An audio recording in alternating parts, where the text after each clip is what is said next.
ಯಾರೋ ಅಯೋಗ್ಯನೇ ಕೆಲಸ ಮಾಡಿದಾನೆ, ಅವನು ಮಾತ್ರ ನಾನು ಸುಮ್ಮನೆ ಬಿಡಲ್ಲ. ಅದಿತಿ ನೀ ಮಾಡಬೇಡ, ನಾ ಮಾಡ್ತೀನಿ. ಫೋನ್ ಕೊಡು.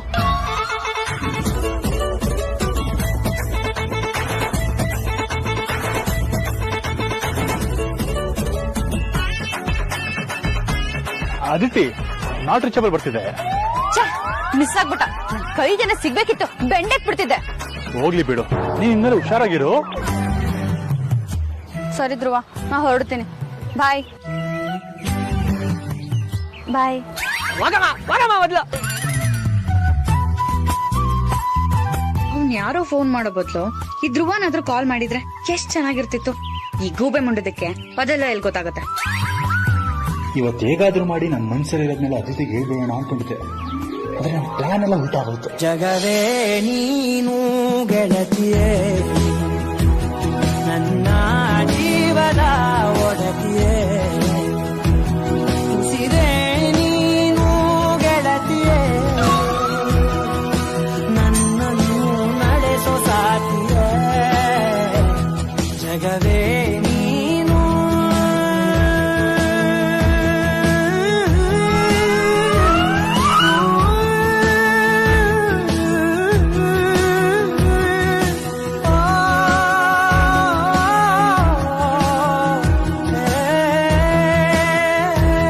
ಅವಳು ಇವ್ರ ಕಡೆ ತಿರುಗಿ ನೋಡ್ತಾಳೆ, ಇವರು ಅವಳ ಕಡೆ ತಿರುಗಿ ನೋಡ್ತಾ ಇದಾರೆ. ಇವ್ರು ನೋಡ್ತಿದ್ರೆ ನಂಗ್ಯಾಕೋ ಇವರಿಬ್ರು ಮಧ್ಯೆ ಏನೋ ನಡೀತಿದೆ ಅನ್ನಿಸ್ತಿದ್ಯಲ್ಲ. ಹೇಗಾದ್ರೂ ಮಾಡಿ ಇದನ್ನ ಪತ್ತೆ ಮಾಡ್ಲೇಬೇಕು. ಧ್ರುವ ಸರ್, ಹೌದು ನೀವೇನಿಲ್ಲಿ?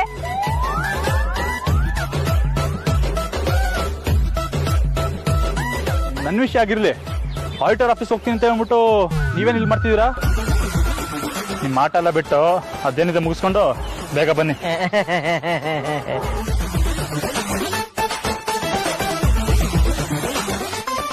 ಹಲೋ ಮೀನು, ಸಾರಿ ಮೀನು, ಇವತ್ ಯಾಕೋ ನನ್ ಟೈಮೇ ಸರಿ ಇಲ್ಲ. ಇನ್ನೊಂದ್ಸತಿ ಸಿಗ್ತೀನಿ, ಸಾರಿ, ಬೇಜಾರ್ ಮಾಡ್ಕೋಬೇಡ.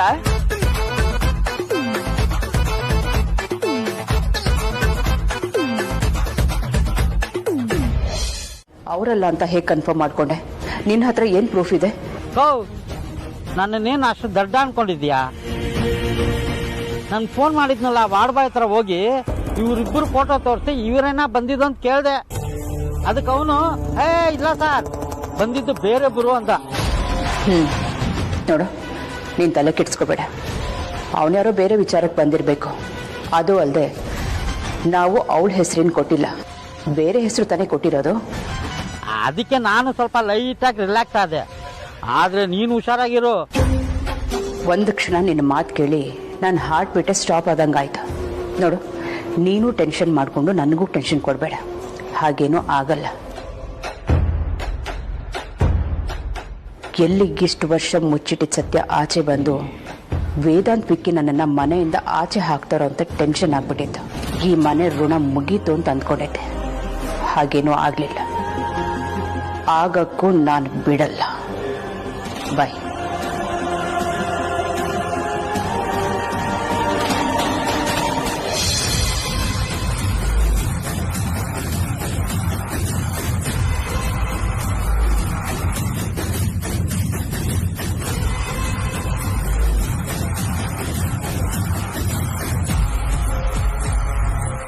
ಓ ಗುಡ್.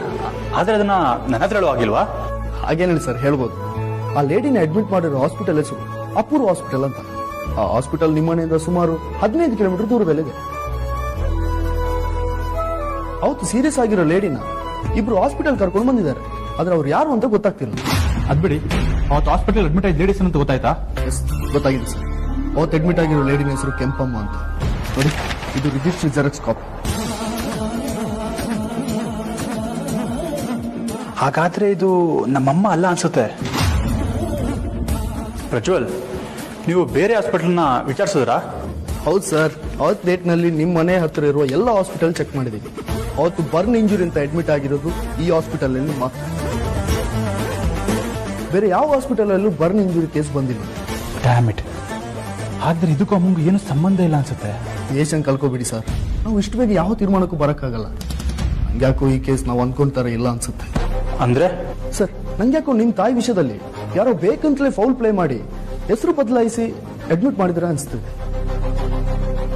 ಯಾವುದಕ್ಕೂ ಸ್ವಲ್ಪ ವೇಟ್ ಮಾಡಿ, ನಾಳಷ್ಟೊತ್ತಿಗೆ ನನಗೆ ಕ್ಲಿಯರ್ ಪಿಕ್ಚರ್ ಸಿಗುತ್ತೆ.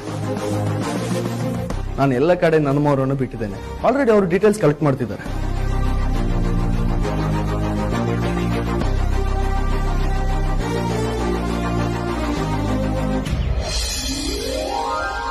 ಮನುಷ್ಯ ಬೆರಳು ಇಷ್ಟು ಸಾಫ್ಟ್ ಆಗಿರುತ್ತೆ ಅಂತ ನಾನು ಅನ್ಕೊಂಡೇ ಇರಲಿಲ್ಲ.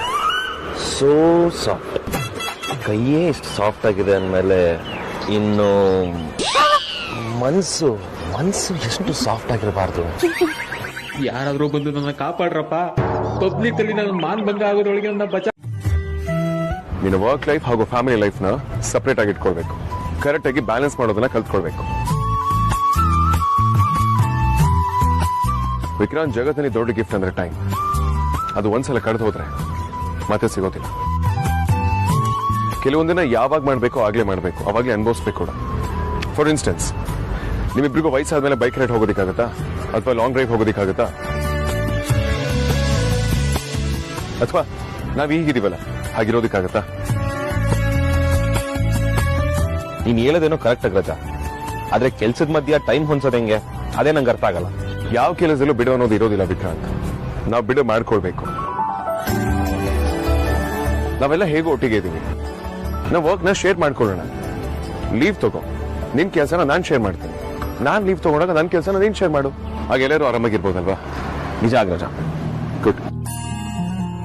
Spend some good time with her. Go take an holiday. ಸುತ್ತಾಡು, ಓಡಾಡು. ಲವ್ ಅಲ್ಲಿ ನೀನ್ ಸೀನಿಯರ್. ನನ್ನ ಹತ್ರ ನೀನ್ ಟಿಪ್ಸ್ ತಗೊಳ್ಳೋದು ಚೆನ್ನಾಗಿರೋದಿಲ್ಲ ಕಣ. ವಿಕ್ರಾಂತ್, ಲವ್ ಅನ್ನೋದು ಮದ್ವೆಗೆ ಮುಗ್ದೋಗ್ಬಾರ್ದು. ಮದ್ವೆ ಆದ್ಮೇಲೆ ಲವ್ ಇನ್ನೂ ಜಾಸ್ತಿ ಆಗ್ಬೇಕು. ನಮ್ಮ ಲೈಫ್ ಪಾರ್ಟ್ನರ್ ಜೊತೆ ನಾವು ಪ್ರತಿ ಕ್ಷಣನೂ ಸೆಲೆಬ್ರೇಟ್ ಮಾಡ್ಬೇಕು. ವಿಕ್ರಾಂತಿ, ದೊಡ್ಡ ಸಾಧನೆ ಅಂತ ಯಾವುದೂ ಇಲ್ಲ. ನಮ್ಮ ಜೀವನದ ಪ್ರತಿ ಕ್ಷಣನೂ ಅನುಭವಿಸಬೇಕು. ಅದೇ ನಿಜವಾದ ಸಾಧನೆ ಅಂತ ಔಷಧ ಹೇಳ್ತಾರೆ. Which is actually true. ನೀನು ಅಷ್ಟೇ ಲೈಫಿನ ಪ್ರತಿ ಕ್ಷಣನೂ ಟು ದ ಕೋರ್ ಬದುಕೋದಕ್ಕೆ ಟ್ರೈ ಮಾಡು. ಎಲ್ಲ ಸರಿ ಹೋಗುತ್ತೆ.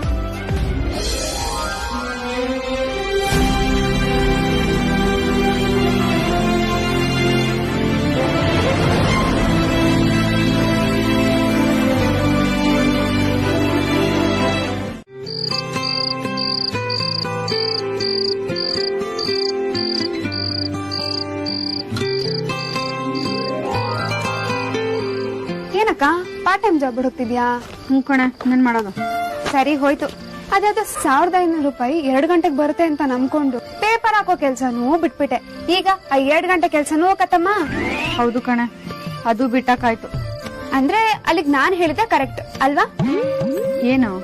ಹೇ ಅದೇ ಅಕ್ಕ, ಯಾವನೋ ನಿಂಗ್ ತಗ್ಲಾಕೊಂಡಿದ್ದಾನೆ, ಕಾಳಾಗ್ತಿದ್ದಾನೆ ಅಂತ ಹೇಳಿದ್ದು.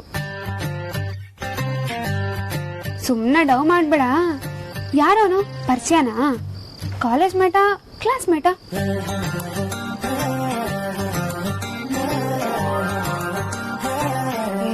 ಹೇಳಕ್ಕ, ಪರವಾಗಿಲ್ಲ, ನಾಚ್ಕೋಬೇಡ. ಈ ವಯಸ್ಸಲ್ಲಿದ್ದೆಲ್ಲ ಮಾಮೂಲ್ ಅಂತ.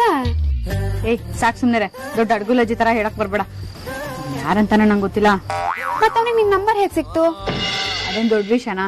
ಈಗೆಲ್ಲ ಡಾಟಾ ಕಲೆಕ್ಷನ್ ದೊಡ್ಡ ಬಿಸ್ನೆಸ್ ಅಲ್ವಾ, ಹಾಗೆ ಸಿಕ್ಕಿರುತ್ತೆ. ಆದ್ರೂ ನಂಗೆ ಯಾಕೋ ನಂಬಿಕೆ ಬರ್ತಾ ಇಲ್ಲ. ಧ್ರುವ ಬೇಕು ಅಂತಾನೆ ಕಾಲ್ ಮಾಡಿ ನನ್ನ ಕರೆಸ್ಕೊಂಡಿರ್ಬೋದಾ? ನಮ್ ಬುದ್ಧಿನೇ ಇಲ್ಲ. ಗುಗ್ಗು ತರ ಮೂತಿ ಓದಿಸ್ಕೊಂಡು ಎದ್ ಬಂದ್ಬಿಟ್ಟೆ. ಅಲ್ಲೇ ಏನೋ ಒಂದ್ ನೆಪ ಹೇಳ್ಕೊಂಡ್ ಕೂತಿದ್ರೆ ಆಸಾಮಿ ಬಾಯಿ ಬಿಡ್ತಿದ್ನೋ ಏನೋ. ಅವನ ಹತ್ರ ಹೇಗ್ ಮಾತಾಡೋದು? ನಾನಾಗ್ ನಾನೇ ಮಾತಾಡ್ಸಿದ್ರೆ ನಾನೇ ಅವನ್ ಹಿಂದೆ ಬಿದ್ದಿದ್ದೀನಿ ಅಂತ ಅನ್ಕೊಂಡ್ಬಿಡ್ತಾನೆ. ಪ್ರಳಯ ಆದ್ರೂ ಪರವಾಗಿಲ್ಲ, ನಾನಾಗ್ ನಾನೇ ಮಾತ್ರ ಈ ವಿಚಾರದಲ್ಲಿ ಅವನಿಗೆ ಫೋನ್ ಮಾಡಲ್ಲ. ನೋಡೋಣ, ಹಣೆ ಬರಹದಲ್ಲಿದ್ರೆ ಮೀಟಿಂಗು ಆಗುತ್ತೆ, ಡೇಟಿಂಗು ಆಗುತ್ತೆ. ಹೆಣ್ಮಕ್ಳು ಹಾಳಾಗ್ಬಿಟ್ರು. ಮೈನ್ ವಯಸ್ಸಲ್ಲೇ ಮಾಯ ಆಗ್ಬಿಡ್ತಾರೆ.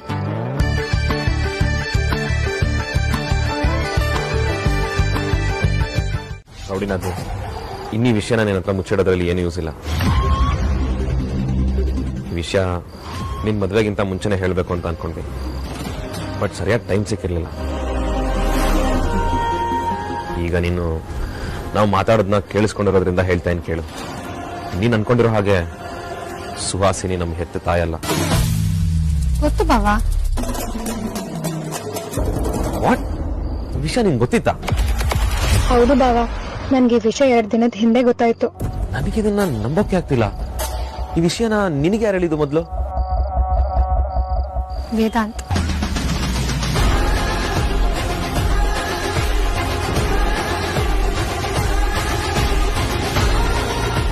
ಆದ್ರೆ ಅವ್ನು ನನ್ನ ಹತ್ರ ಈ ವಿಷಯನ ಯಾರ ಹತ್ರ ಡಿಸ್ಕಸ್ ಮಾಡಬೇಡ ಅಂತ ರಿಕ್ವೆಸ್ಟ್ ಮಾಡ್ಕೊಂಡಿದ್ದ. ಅದಕ್ಕೆ ಬಾಯ್ ಬಿಟ್ಟಿರ್ಲಿಲ್ಲ. ಹಾಗಿದ್ರೆ ನಡಿ, ಇದೇ ಒಳ್ಳೆ ಟೈಮ್. ಈಗಲೇ ಅಗ್ರಜನ ಹತ್ರ ಹೇಳ್ಬಿಡೋಣ. ಬೇಡ ಬಾವ, ನೀವ್ ಹೇಳಿದ ತಕ್ಷಣ ಅವ್ನು ನಿಮ್ ಮಾತು ನಂಬ್ತಾನೆ ಅಂತ ನೀವ್ ಅನ್ಕೊಂಡಿದ್ದೀರಾ? ಚಾನ್ಸೇ ಇಲ್ಲ. ಯಾಕೆಂದ್ರೆ ವೇದಾಂತ್ ನಿಮ್ ನಿಜವಾದ ತಾಯಿ ಸತ್ತೋಗಿದ್ದಾರೆ ಅಂತ ಅನ್ಕೊಂಡಿದ್ದಾನೆ. ನೀವು ಬರೀ ಬಾಯಿ ಮಾತಲ್ಲಿ ಹೇಳಿದ್ರೆ ಅವ್ನು ನಿಜವಾಗ್ಲೂ ನಂಬಲ್ಲ. ನೀವೇನಾದ್ರೂ ಪ್ರೂಫ್ ಇಟ್ಕೊಂಡ್ರೆ ಮಾತ್ರ ಅವ್ನು ನಂಬೋದು. ಹೇಗಿದ್ರು ನಾಳೆ ಬೆಳಿಗ್ಗೆ ನಿಮ್ ನಿಜವಾದ ತಾಯಿ ಇರೋ ಲೊಕೇಶನ್ ಗೊತ್ತಾಗುತ್ತೆ ಅಂತ ಇನ್ಫಾರ್ಮರ್ ಹೇಳಿದಾರಲ್ವಾ, ಆಗ ವೇದಾಂತ ಹೇಳಿದ್ರಾಯ್ತು ಬಿಡಿ. ಹೇಗಿದ್ರು ಆಗ ನಿಮ್ಮ ಹತ್ರ ಪ್ರೂಫ್ ಇರುತ್ತೆ. ಎಸ್ ಅಮೂಲ್ಯ, ನೀನು ಹೇಳೋದು ಕರೆಕ್ಟ್ ಆಗಿದೆ. ಪ್ರೂಫ್ ಇಲ್ದೇನೆ ಅಣ್ಣನ ನಂಬ್ಸಕ್ಕಾಗಲ್ಲ. ಪ್ರೂಫ್ ಇದ್ದೇನೆ ಒಂಥರ ವಾದ ಮಾಡೋದು ಕಷ್ಟ. ಇನ್ನು ಪ್ರೂಫ್ ಇಲ್ಲದೆ ಹೋದ್ರೆ ಲಾಸ್ಟ್ ಟೈಮ್ ನನ್ನ ಮನೆಯಿಂದ ಆಚೆ ಆಗ್ತಾಗೆ ಈ ಸಲನೂ ಆಗ್ತಾನೆ. ಹೌದು ಧ್ರುವ, ಪ್ರೂಫ್ ಸಿಗೋ ತನಕ ನಾವು ಸುಹಾಸಿನಿಗೆ ಏನೂ ಮಾಡೋಕ್ಕಾಗಲ್ಲ. ಪ್ರಜ್ವಲ್, ನಾಳೆ ಆದಷ್ಟು ಬೇಗ ಲೊಕೇಶನ್ ಕಳಿಸಿ. Sure sir. ನಾವು ಅಗ್ರಜನ ಹತ್ರ ಮಾತಾಡೋಣ. ರೌಡಿ ನದ್ನಿ, ಇವತ್ತಿಂದ ನಮ್ಮ ಮನೇಲಿ ಹೊಸ ಮನ್ವಂತರನೇ ಶುರು ಆಗುತ್ತೆ. ಬಾವಾ, ಈ ಇನ್ಫಾರ್ಮೇಶನ್ ನಿಜ ಅಂತೀರಾ? ನಿಮ್ಮಮ್ಮ ಇನ್ನೂ ಅಲ್ಲಿ ಲಾಕ್ ಆಗಿದ್ದಾರೆ ಅಂತೀರಾ? ಯಾಕೆ ನಿಮಗೆ ನಂಬಿಕೆ ಬರ್ತಾ ಇಲ್ವಾ? ಇನ್ಫಾರ್ಮೇಶನ್ ಪಕ್ಕಾ ಇದೆ, ನಂಬಿಕೆ ಸುಳ್ಳೋದಕ್ಕೆ ಚಾನ್ಸೇ ಇಲ್ಲ. ಹೌದು ರೌಡಿ ನದ್ನಿ, ಹೆಂಗೂ ನಮ್ಮಮ್ಮ ಇರೋ ಲೊಕೇಶನ್ ನನಗೂ ಧ್ರುವಂಗೆ ಗೊತ್ತಾಗಿದೆ. ನಾವಿಬ್ರು ಹೋಗಿ ಅವ್ರನ್ನ ಕರ್ಕೊಂಡ್ಬರ್ತೀವಿ. ಆಗ್ಲಾದ್ರೂ ನಿನ್ಗೆ ನಂಬಿಕೆ ಬರುತ್ತೆ. ನಿನ್ಗಷ್ಟೇ ಅಲ್ಲ, ಅಗ್ರಜಂಗೂ ಕೂಡ. ಇಷ್ಟು ವರ್ಷ ನಮ್ಮಿಂದ ನಮ್ಮಮ್ಮನ ದೂರ ಮಾಡಿದ ಸುವಾಸಿನ ಬಿಡಬಾರ್ದು ವಿಕ್ಕಿ.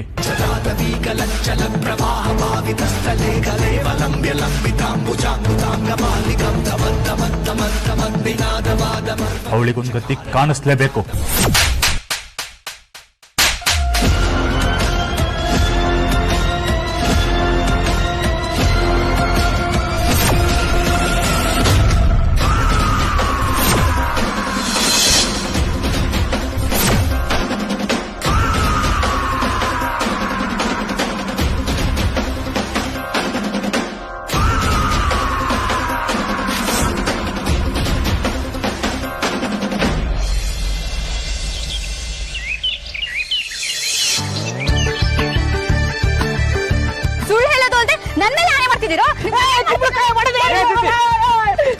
ಕೊಟ್ಟಿದ್ದೀರಾ? ಇವ್ರೇ ಮಾಡಿದ್ರು ನಿಂಗೆ?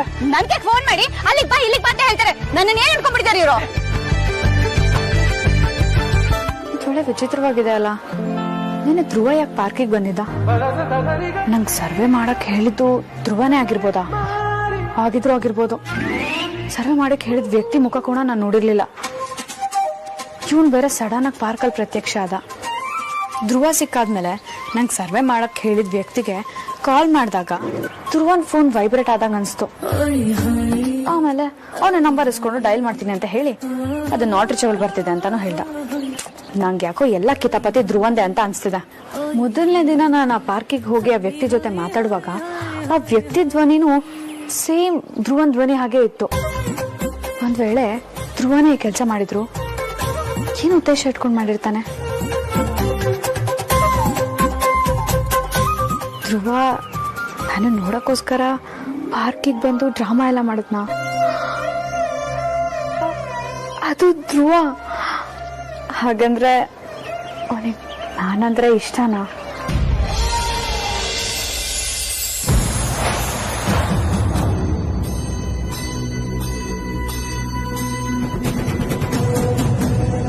ನೀನಿನ್ನೂ ಬದಲಾಗಿಲ್ಲ ಕಣೋ, ಮತ್ತೆ ಅದೇ ತಪ್ಪು ಮಾಡ್ತಿದ್ಯಲ್ಲ.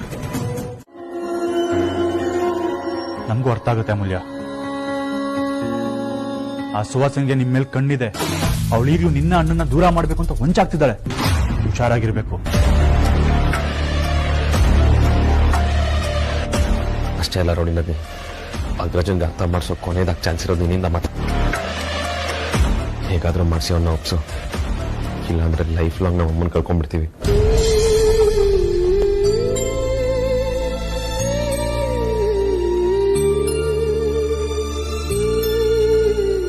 ಪ್ಲೀಸ್ ರೌಡಿ ನನ್ನಿ, ಅವನನ್ನ ನೀನೇ ಒಪ್ಪಿಸ್ಬೇಕು.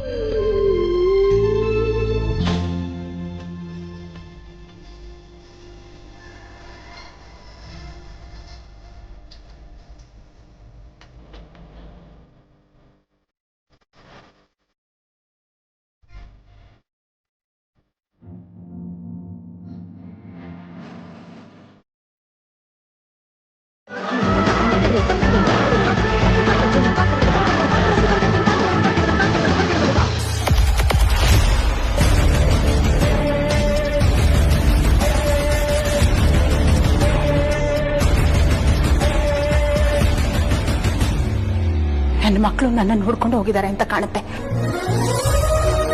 ನಾನೇ ಅಲ್ಲಿಗೆ ಹೋಗ್ತೀನಿ. ಅವ್ರು ಎಲ್ಲಿ ಹೋಗಿದ್ದಾರೆ ಅಂತ ನಂಗೆ ಗೊತ್ತು.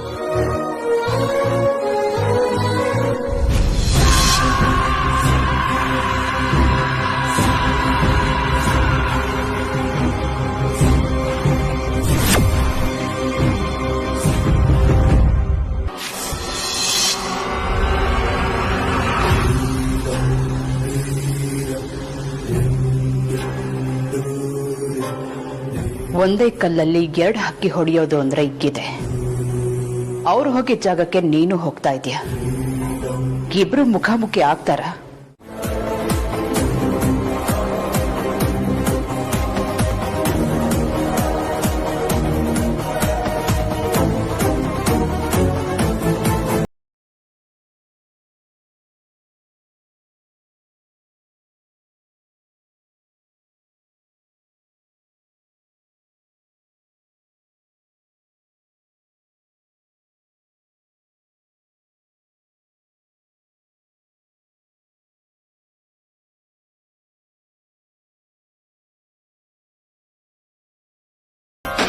ನಾನು ಹೋಗ್ತಿರೋ ಜಾಗ ಯಾವುದು ಅಂತ ನನಗೆ ಚೆನ್ನಾಗಿ ಗೊತ್ತು. ನಾನು ಅಲ್ಲಿಗೆ ಸಾಕು ಸಲ ಹೋಗಿ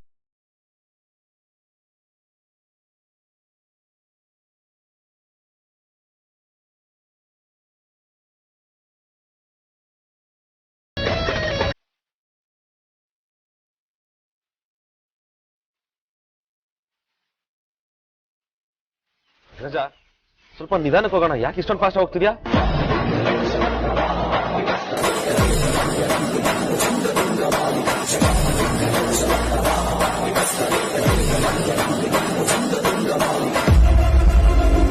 ವೈದೇಹಿ ತಿರುಕನ್ ಕನಸು ಕಾಣ್ತಿದ್ದಾಳೆ. ತನ್ನ ಮಕ್ಕಳನ್ನ ಸೇರೋ ಮಹಾನ್ ಗಳಿಗೆ ಬಂದೇ ಬಿಡ್ತು ಅನ್ನೋ ಭ್ರಮೆನಲ್ಲಿದ್ದಾಳೆ. ಎಷ್ಟು ದಿನ ಮುಚ್ಚಿಟ್ಟಿರೋ ಇಷ್ಟು ನಾಜೂಕಾದ ವಿಷಯನ ಅಷ್ಟು ಸುಲಭವಾಗಿ ಎಕ್ಸ್ಪೋಸ್ ಆಗಕ್ ಬಿಡ್ತೀನ? ನೆವರ್.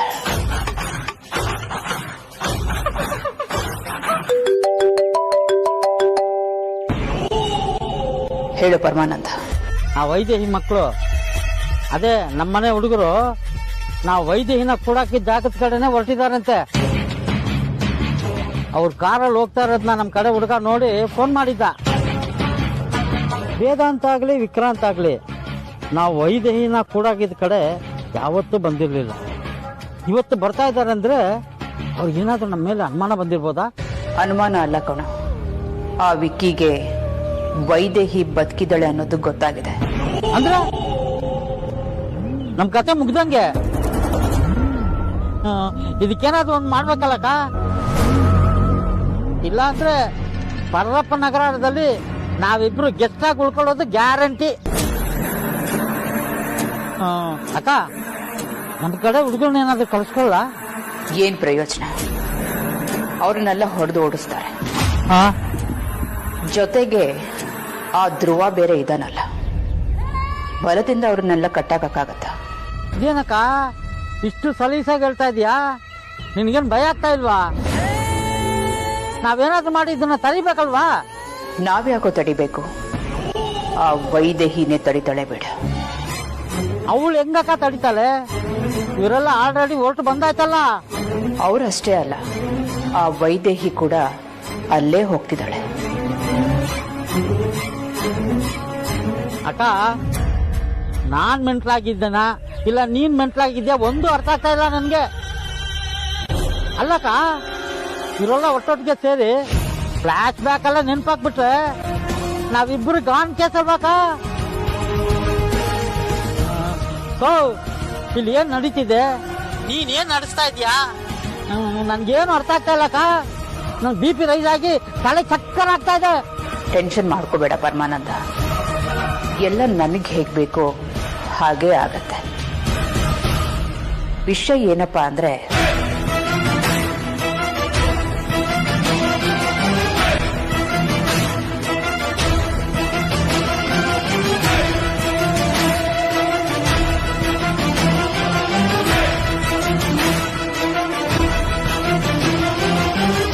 ಆದ್ಯ ಶಾಪಿಂಗ್ ಅಂತ ಹೋಗಿದ್ದಾಳೆ.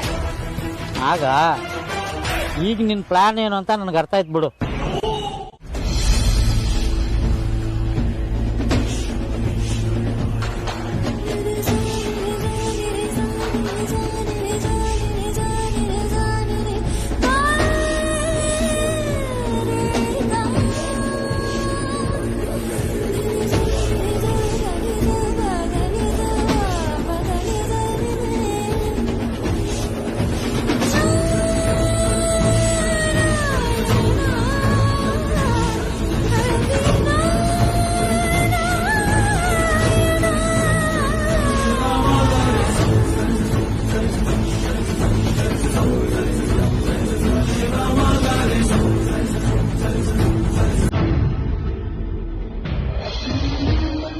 ಧರಿಗಿಳಿದಿರು ಮೂರತಿ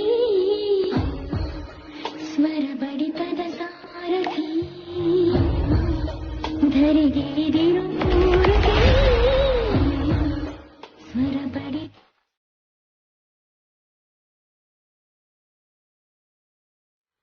ಮಕ್ಕಳ, ಇವತ್ತು ನನಗೆ ನಿಮ್ಮನ್ನ ತುಂಬಾ ನೋಡ್ಬೇಕು ಅನ್ಸ್ತಾ ಇದೆ. ಇಷ್ಟ ದಿನ ನಿಮ್ಮನ್ನ ನೋಡ್ಲಿಲ್ಲ ಅಂತಲ್ಲ, ಆದ್ರೆ ಇವತ್ತು ನಿಮ್ಮ ನಿಜವಾದ ತಾಯಿಯಾಗಿ ಮುಂದೆ ನಿಲ್ಲಬೇಕು ಅಂತ ನನಗನ್ಸ್ತಾ ಇದೆ.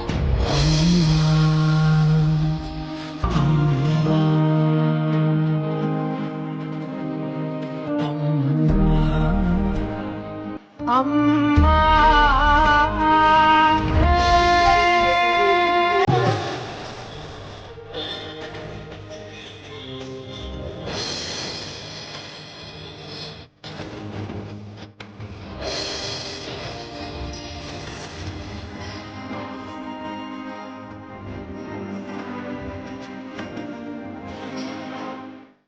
ಈ ಕ್ಷಣಕ್ಕೋಸ್ಕರ ಇಷ್ಟು ವರ್ಷದಿಂದ ಉಸಿರು ಹಿಡ್ಕೊಂಡು ಬದುಕಿದ್ದೀನಿ. ಅವರಿಂದ ನಾನು ತುಂಬಾ ಅಮ್ಮ ಅಂತ ಅನ್ಸ್ಕೊಂಡ್ರೆ ಈ ಜೀವಕ್ಕಷ್ಟೇ ಸಾಕು. ಅದಾದ್ಮೇಲೆ ನಾನು ಸತ್ರು ಪರವಾಗಿಲ್ಲ. ಅಮ್ಮ ಇಲ್ಲೇ ಇದಾರೆ ಅಂದ್ರಲ್ಲ, ಎಲ್ಲಿ? ಅದೇ ನಂಗೆ ಗೊತ್ತಾಗ್ತಿಲ್ಲ ಸರ್.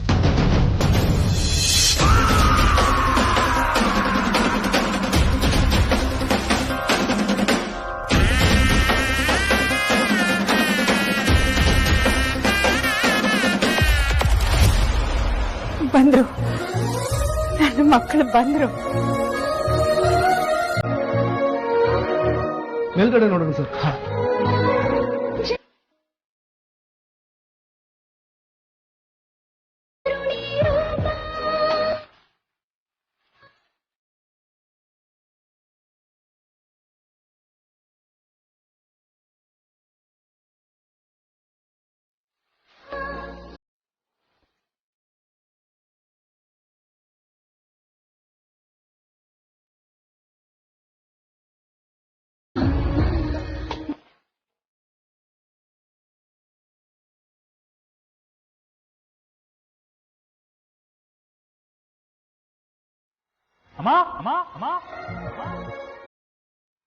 ಬನ್ನಿ ಮಕ್ಕಳ, ಬನ್ನಿ. ನನ್ ಧ್ವನಿ ನಿಮ್ ಕೇಳಿಸೋ ಮೊದ್ಲು ನಿಮ್ ಕಣ್ಗಳು ನನ್ನ ನೋಡ್ಬೇಕು. ಬನ್ನಿ, ನಾನು ಇಲ್ಲೇ ಇದ್ದೀನಿ. ಬನ್ನಿ. ಅಮ್ಮ ಅಮ್ಮ ಅಮ್ಮ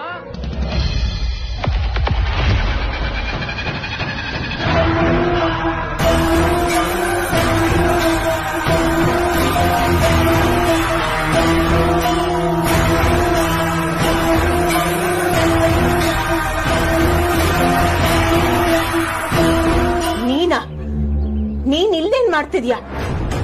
ಅದು ನನ್ ಪ್ರಶ್ನೆ ಅಲ್ವಾಕ? ಮುಚ್ಚೋ ಬಾಯಿ. ನಿನಗ ಅಕ್ಕ ಅಂತ ಕರೆಯೋ ಯಾವ ಯೋಗ್ಯತೆನೂ ಇಲ್ಲ. ಇವತ್ತಿಗೆ ನಿನ್ನ ಆಟ ಮುಗೀತು. ನೀನು ಸುಹಾಸಿನಿ ಸೇರಿ ಮಾಡಿರೋ ಅನ್ಯಾಯಕ್ಕೆ ಇವತ್ತು ನಿಮಗ್ ಶಿಕ್ಷೆ ಆಗತ್ತೆ.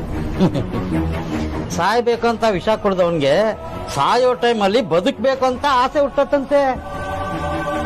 ನಿನ್ಗೂ ಹಾಗೆ ಬದುಕ್ಬೇಕು, ಮಕ್ಕಳನ್ನ ನೋಡ್ಬೇಕು ಅಂತ ತುಂಬಾ ಆಸೆ ಇದೆ. ಆದ್ರೆ ಅದು ಆಗಲ್ಲ. ಹೇಗೆ ಅಂತ ಯೋಚನೆ ಮಾಡ್ತಿದ್ಯಾ? ನೋಡು,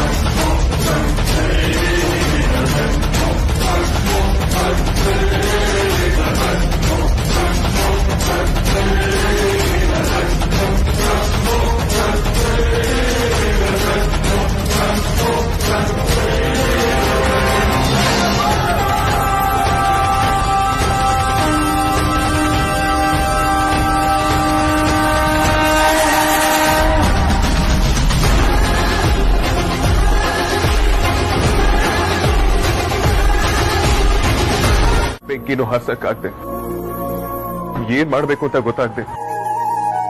ಯಾರನ್ನಾದ್ರೂ ಕರೆಯೋಣ ಅಂದ್ರೆ ಧ್ವನಿನೂ ಹೊರಗಡೆ ಬರ್ದೆ. ನಿಂತ ಜಾಗದಲ್ಲಿ ಉಸಿರು ಕಟ್ಟಾಗಿ ಅಪ್ಪ ಅಮ್ಮ ಇಬ್ರು ಬೆಂಕಿಲ ಬೇಯೋದನ್ನ ಕಣ್ಣಾರೆ ನೋಡಿದೀನಿ.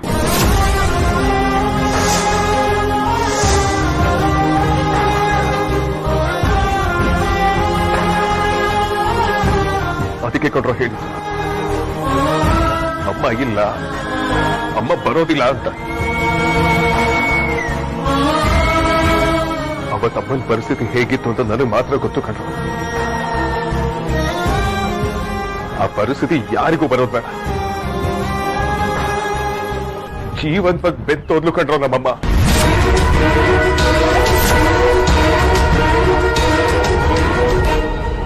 ಅವತ್ತಲ್ಲಿ ಕಾಪಾಡೋದಿಕ್ಕೆ ಯಾರು ಇರ್ಲಿಲ್ಲ ಕಣ್ರು. ಇದ್ದಿದ್ರೆ ಇವತ್ಕೂ ನಮ್ಮಮ್ಮ ನಮ್ ಜೊತೆ ನೇರೋಳು.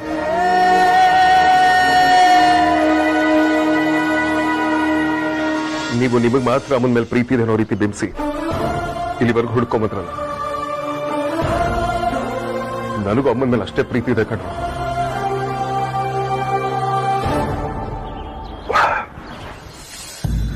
ಇಲ್ದೇ ಇರೋ ಅಮ್ಮನ ಇದ್ದವ್ರೆ ಅಂದ್ಕೊಂಡು ನಿಮಗೆ ನೀವು ಮೋಸ ಮಾಡ್ಕೊಳ್ಳೋದಲ್ದೆ ಪಾಪ ಇರೋರ್ಗೂ ಮೋಸ ಮಾಡ್ತಿದ್ದೀರ.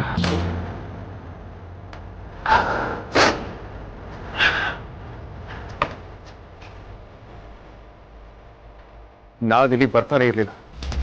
ಇಲ್ಲಿ ಬಂದ್ರೆ ಏನು ಸಿಗೋದಿಲ್ಲ ಅಂತ ನನಗೆ ಚೆನ್ನಾಗಿ ಗೊತ್ತಿತ್ತು. ಆದ್ರೂ ಯಾಕೆ ಬಂದೆ ಗೊತ್ತಾ? ನಿಮ್ಗಳ ಒತ್ತಾಯಕ್ಕಲ್ಲ.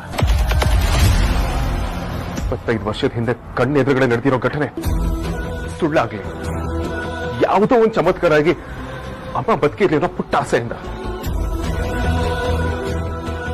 ಆ ಆಸೆ ನೆರವೇರಲ್ಲ ಅಂತ ಗೊತ್ತಿದ್ರು